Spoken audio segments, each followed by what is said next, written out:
안녕하세요. 하루에 한 번씩 큐티하자 하루 한 큐 시간입니다. 이 시간에는 코너 속의 코너라고 할 수 있겠는데요. 그 하루 한 큐를 돕기 위해서 주간 한 큐라고 해서 한 주간 큐티할 본문을 함께 간략하게나마 요약하는 시간을 가져보려고 합니다. 자, 이번 주 큐티 본문은 예레미야 23장 23절부터 25장 26절까지의 말씀입니다. 23장 23절의 말씀은 앞서 21장부터 계속해서 이어지는 하나님이 진노하시는 이스라엘 그 유다의 왕과 또 거짓 선지자들에 대한 하나님의 진노의 말씀들이 나오고 있습니다. 먼저는 하나님이 이런 말씀을 하세요. 나는 천지에 충만하다. 내가 멀리 있는 것이 아니라 가까이 있다. 질문의 형식으로 말씀하시지만 그 안에는 강력한 메시지가 담겨져 있죠. 거짓 선지자들은 하나님이 성전에만 국한돼서 자신들이 거짓 예언을 하는 것, 자신들이 거짓말을 하는 것을 모르실 것이라고 생각한 것 같아요. 그래서 하나님이 말씀하세요. 나는 천지에 충만하다. 내가 내 앞에서 숨길 수 있는, 감히 은밀한 곳에 숨길 수 있는 사람은 없다. 라고 말씀하십니다. 하나님은 무소부재하신 하나님이십니다. 안 계신 곳이 없는 어느 곳에나 계신 하나님이시라는 것이죠. 그래서 우리의 말과 우리의 행동과 우리의 삶을 하나님은 다 보고 계십니다. 이 말은 우리의 죄악된 자리에도 하나님은 계신다라는 것이죠. 자, 그런데 여기서 이제 눈에 띄는 단어들이 있는데 간교함과 또 성실함입니다. 간교함 대 성실함. 그래서 26절에 보면 그들은 그 마음에 간교한 것을 예언하느니라 라고 합니다. 그 마음에 간교한 것을 예언한다. 여기서 간교함이란 자신들의 이득, 그 이익을 위한 거짓을 말한다 라는 것이에요. 그러나 하나님은 이렇게 또 말씀하세요. 내가 들었노라. 내가 그들의 그 간교한 마음의 소리를, 그 거짓을 들었다. 25절에서 그렇게 말씀하십니다. 하나님은 그 간교한 말을 들으셨어요. 무소부재하신 하나님이시거든요. 그리고 또 하나님이 들으시는 말이 있습니다. 어떤 말을 들으시냐? 성실함으로 하나님의 말씀을 전하는 자들의 말을 들으십니다. 성실함으로 하나님의 말씀을 전하는 자들의 모습, 참 선지자의 모습이라고 할 수 있겠죠. 그래서 이 성실함이라는 것은 공의와 인애와 의를 담고 있는 모습입니다. 자, 잘 기억하세요. 유다의 왕과 이 거짓 선지자들이 하나님의 심판을 받는 가장 큰 이유 중에 하나는 공의와 인애와 의가 그들의 삶에 없었기 때문입니다. 더 넓게는 언약 백성으로서 공의와 인애와 의를 행해야 됐지만 그들의 모습 속에, 그들의 삶과 그들의 말과 모든 행실 속에는 그것이 없었다라는 것이에요. 그래서 지난 시간에 말씀드렸죠. 하나님이 새로 세우시는 의로운 목자 메시아가 어떠한 모습으로 오셔서 어떠한 것을 행하시는지 우리가 지난주에 묵상해 보았습니다. 자, 그래서 우리가 언제나 기억해야 될 것, 내 삶 속에 하나님의 백성으로서, 성도로서 이 모습이 있는가? 공의와 인애와 의의 모습들이 나의 삶 속에 있는가? 우리가 말씀을 통하여 한 번 더 묵상해보고 돌아보아야겠습니다. 그리고 그 선지자들에게 하나님께서 이렇게 표현하시죠. 내 말을 도둑질했다 라고 합니다. 내 말을 도둑질했다. 자, 그리고 또 이제 이어서 하나님이 그들의 입에 엄중한 말씀이라는 것을 담지도 말라. 그 단어를 담지도 말라 라고 말씀하세요. 그들은 엄중한 말씀, 하나님의 말씀을 왜곡하고요. 자신들의 생각을 하나님의 엄중한 말씀이라고 둔갑을 시켰습니다. 그래서 그들의 입술에 그 엄중한 말씀이라는 걸 담지 말라는 거예요. 하나님의 엄중한 말씀이라고 했을 때 예레미야가 전하는 하나님의 엄중한 말씀은 그러한 너희들, 하나님의 엄중한 말씀을 자신들의 생각을 가지고 이용해 먹은 너희들을 버리실 것이다. 그것이 하나님이 너희들에게 말씀하시는 엄중한 말씀이다 라고 이야기합니다. 그들은 하나님의 말씀을 가지고 망령되이 사용했습니다. 그래서 하나님이 그들을 어떻게 심판하세요? 앞서서는 방망이, 부서뜨리는 방망이로 치겠다라고 말씀하셨고 그들을 온전히 잊어버리겠다라고 합니다. 온전히 잊겠다. 하나님께 온전히 잊혀진다라는 것은 영원한 치욕과 영원한 수치를 당하게 된다라는 것이에요. 하나님의 심판 가운데서 차라리 하나님이 매를 대시고 왜 그랬어 이 녀석아 그러면서 아프게 하시고 돌아오게 하시면 깨닫게 하시면 오히려 그게 감사한 거죠. 하나님이 아예 잊겠다라고 말씀하시는 것은 아예 그들을 깨닫게조차 하지 않겠다라는 것입니다.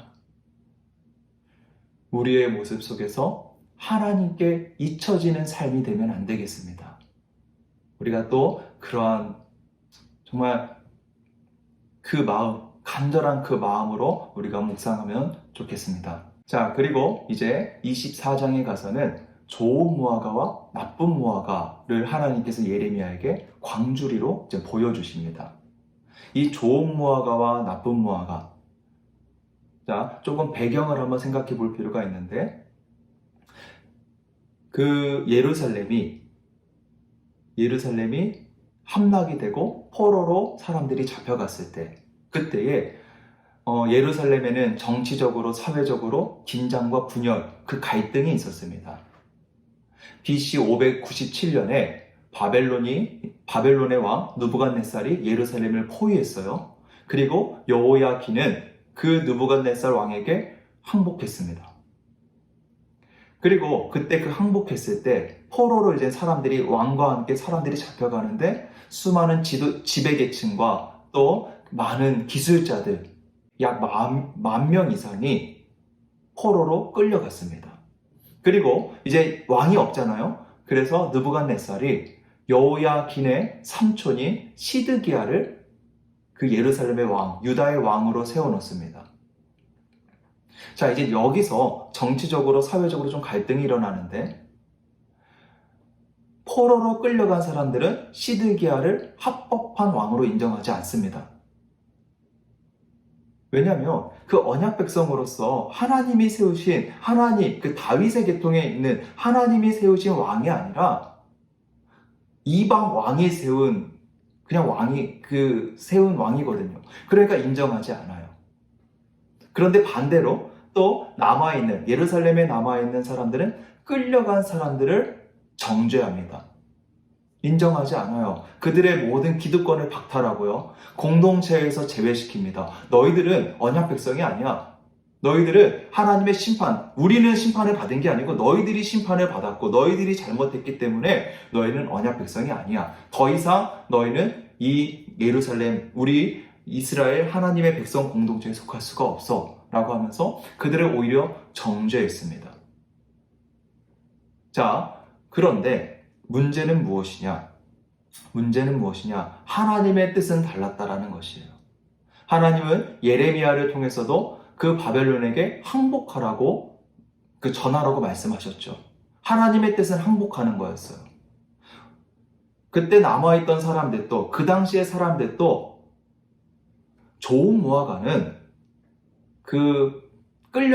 포로로 끌려가지 않고 남아있는 자신들이고 나쁜 무화과는 끌려간 자들이라고 생각했을 거예요. 우리도 그냥 얼핏 생각하면 그럴 수 있습니다. 그러나 하나님의 계획은 그것이 아니었죠. 포로로 끌려가는 자리, 그 바벨론이라는 그 자리는 어쩌면 절망의 자리 같았어요. 그러나 그곳은 하나님이 뜻하신, 하나님의 계획하신 희망의 자리였습니다. 그래서 하나님은 그 바벨론의 포로로 끌려간 자들, 옮겨진 자들을 하나님께서 좋은 무화과가 되도록 돌보실 것이라고 말씀합니다. 그것이 이제 24장 5절부터 7절까지의 말씀들이 그러한 말씀들을 하세요. 그 끌려간 자들에 대해서 하나님이 회복시키실 것임을 말씀합니다.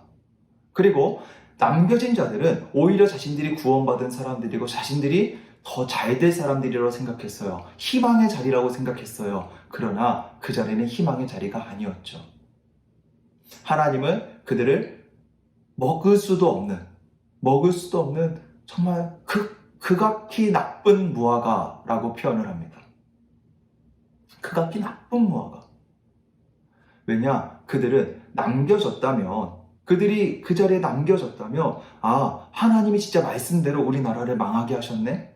또 포로로 끌려가게 하셨네? 그렇다면 하나님이 정말 우리에게 말씀하신 대로 이루어져 가고 있구나. 하나님의 계획이 지금 이렇게 돼가고 있구나. 우리가 회개해야겠다. 하나님의 말씀에 순종해야겠다. 그래야 되는데 그들의 모습은 그러지 않았다는 것이죠. 남겨져 있었지만 그들이 하나님의 말씀에 순종하면서 하나님을 더욱더 사랑하면서 남겨진 것이 아니라 그 남겨진 자리에서도 그때에도 하나님의 말씀을 그들은 귀담아 듣지 않았습니다. 자, 묵상을 하시면서 또 생각해 봅니다. 내가 어디에 있는가 너무 중요해요. 내가 어디에 있는가 중요합니다. 그러나 또 중요한 것은 어디에서 어떠한 모습으로 있는가 중요합니다. 단순히 내가 조금 잘 되고 있다고 그게 다, 그래, 내가 좋은 무화과야가 아니라 내 모습이 하나님 앞에서 어떠한 모습일까? 내가 좋은 무화과 같다면 진짜 나는 좋은 무화과 같은 모습일까? 우리는 말씀을 통해서 진지하게 나의 삶을 돌아보아야겠습니다. 자, 그렇게 해서 24장은 옮겨진 자들과 또 남겨진 자들에 대한 하나님의 뜻이 무엇인지를 생각해 볼 수 있었습니다. 25장에서는 이제 다시 한번 하나님께서 그 이스라엘 백성들을 향한 열심과 그 반대로 이스라엘 백성들이 하나님 앞에서 얼마나 어리석은 자들이었는지에 대한 그 모습들로 시작을 해서 하나님이 그들을 심판하시기 위해서 이방 왕을 종으로 세우셨다라는 말씀과 함께 그러나 하나님은 그 종으로 세운 이방 나라의 왕이지만 그들의 죄악을 좌시하지 않으시고 그들의 죄악을 그냥 두지 않으시고 간과하지 않으시고 그 죄악들을 하나하나 벌하시며 진노의 술잔을 나라들마다 돌리시는 그 모습이 나옵니다. 하나님은 꾸준하게 이스라엘 백성들에게 말씀하셨어요. 예레미야만 그 25장 3절에 보면 예레미야만 23년을 전했습니다.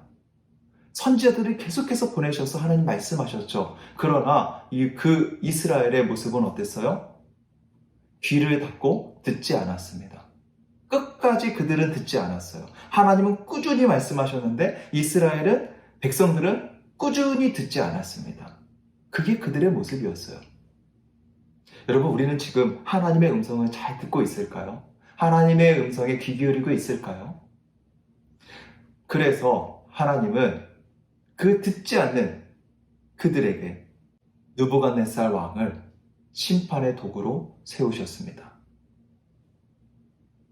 자, 잘 기억하세요. 하나님은 온 땅의 주인이십니다. 무소부재하신 하나님은 온 땅의 주인이신 창조주 하나님이십니다. 하나님은 하나님을 믿는 백성들만 이렇게 하고 저렇게 할 수 있는 것이 아니라 이 세상의 모든 것은 하나님의 뜻 가운데 있어요. 하나님의 도구로 쓰임받고 있습니다. 하나님이 행하실 역사의 도구들입니다. 그래서 바벨론 왕 느부갓네살도 하나님의 도구로 쓰임받은 것이에요. 그런데 여기서 한 가지 더 기억해야 될 것은 세상에서 아무리 강해 보인다 할지라도 그것조차도 하나님의 손아귀에서 벗어날 수 없다는 거예요. 하나님의 뜻과 계획에서 벗어날 수 없습니다. 하나님이 행하십니다. 자, 그러나 하나님은 그들을 그 세상을 도구로 사용하셨다고 해서 그래, 내가 너희를 도구로 사용했으니 너희 죄를 다 용서해 줄게가 아니죠. 간과하지 않으십니다. 영원할 것 같았던 바벨론도 하나님의 때가 되면 심판하실 것이고요. 다른 열방들도 하나님의 때에 하나님께서 심판하십니다. 하나님의 심판은 철저하고 예외가 없으세요. 하나님은 죄에 대한 심판을 분명하게 하십니다.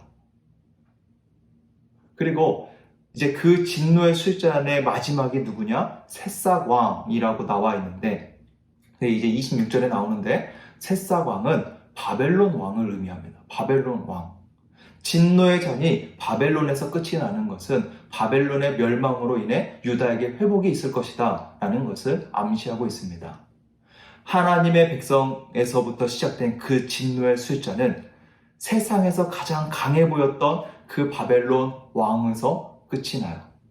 하나님은 단순히 심판만 명하시는 것이 아니라, 단순히 심판만 말씀하시고 심판만 행하시는 것이 아니라, 그 심판의 궁극적인 목적은 회복에 있습니다. 하나님은 하나님의 백성, 하나님이 자녀 삼으신 그 백성들을, 그 자녀들을 회복시키시기 원하시는 분이, 하나님께 다시 돌아오게 하시기를 원하시는 분이 우리 하나님이십니다. 그 하나님을 우리가 또 이 말씀을 통하여서 묵상하시면 좋겠습니다. 자, 오늘은 여기까지입니다. 하루에 한 번씩 큐티하자, 하루 한 큐, 항상 기억하시면서 하나님의 말씀을 더 가까이 하고 하나님의 말씀에 귀 기울이며 하나님과 함께 동행하는, 그 말씀으로 함께 나아가는 우리 모든 성도님들이 되시면 좋겠습니다. 수고하셨습니다.